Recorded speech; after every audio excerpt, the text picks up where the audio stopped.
their full potentials. We all know that education is one of the key to man's success. Good morning, everyone, especially to all teachers and guests who are here.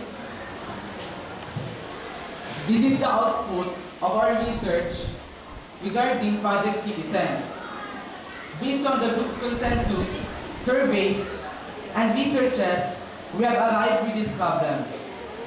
An affordable tuition fees, high grants to youth continuous education. This is what we identified as one of the problems we are facing today. Based on our research, there are almost 40% of high school students graduates that are now out of school youth because they cannot afford the high tuition fees in college. Many of them are idle because they cannot be employed. Since they cannot be employed, as you can see in the picture, the tendency is that they may suffer to child labor, and some of them will become bystanders and bums, and eventually they become liabilities of the society because they are influenced by the people who has nothing to do and are tempted to do such evil things. As you can see, this problem reveals a trend that is so alarming.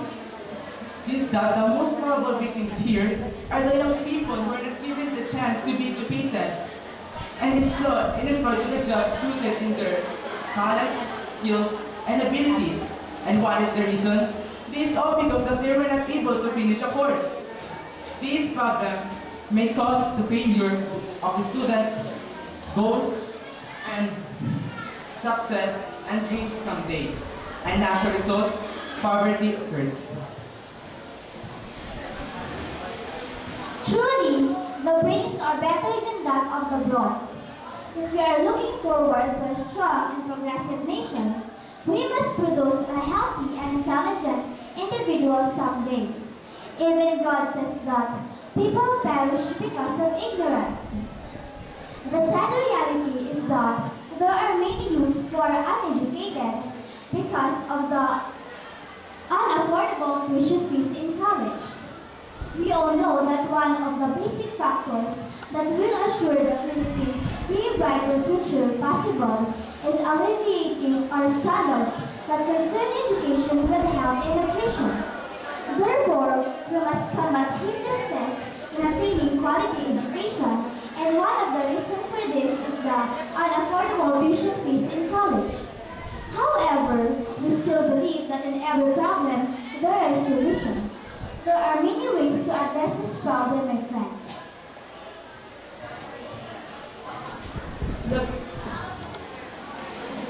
The government, through the Commission on Higher Education, has implemented existing policies that will combat the problem. These existing policies are all present in the 1987 Philippine Constitution under Article 14 entitled Education, Science and Technologies, Art, Culture and Sports. First on the list, we have Section 1, which states that the state shall protect and promote the right of every citizen to quality education at all levels and take appropriate steps to make such education accessible to all. That's why community colleges and state universities have been developed to offer low tuition fees and miscellaneous fees. Another policy is in Section 2, Number 3, which states that states shall establish and maintain a system of group scholarship grants, student loan programs, subsidies, and other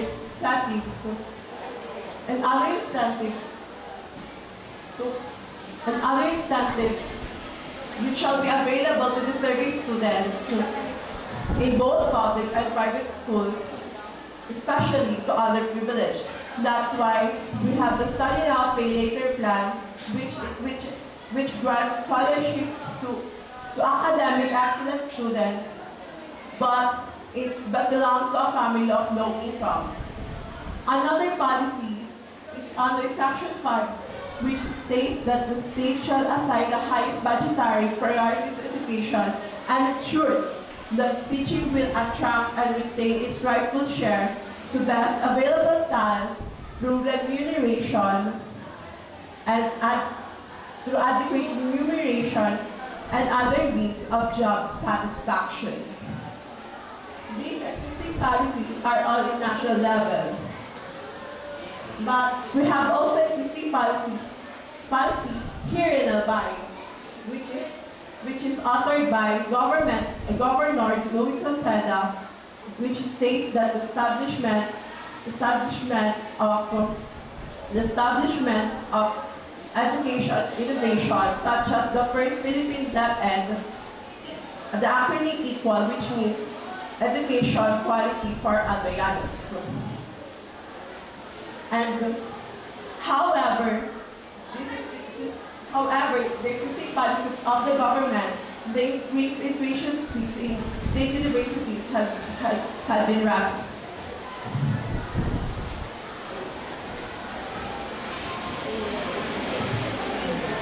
Under the implementation of increased tuition fees in both public and private schools, the school administration is empowered to manage school funds for maintenance and other operating expenses, raise additional funds for the school through the PTCA, additional supplies of equipment, IT systems, and scholarship plans, ensure adequate supplies of medicines to the functional clinic, supplementary teaching for undernourished children.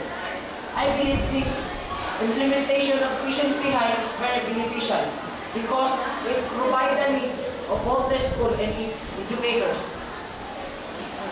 Indeed, successful implementation of school program does not solely rest upon the school personnel, but the active support of the community as well. As you can see in these pictures, this would be likely to happen if the school and the community would not cooperate with each other. The partnership, therefore, of the community and the school is very necessary for the attainment of good quality education. However, if there are advantages, there are also disadvantages for the part of the youth. If many youth are uneducated, they are unemployed, and they have no choice but to engage in criminality act. If the tuition fee in tertiary level are very unaffordable, there will be a tendency that there is a decrease in enrollees in tertiary level, and as a chief result, there would be a decrease in educational standard.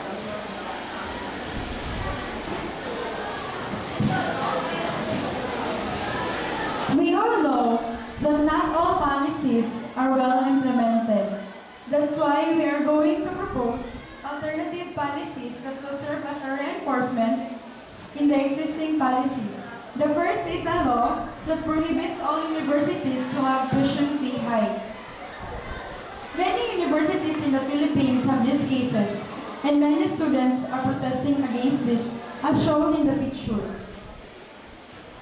Since our government is granting free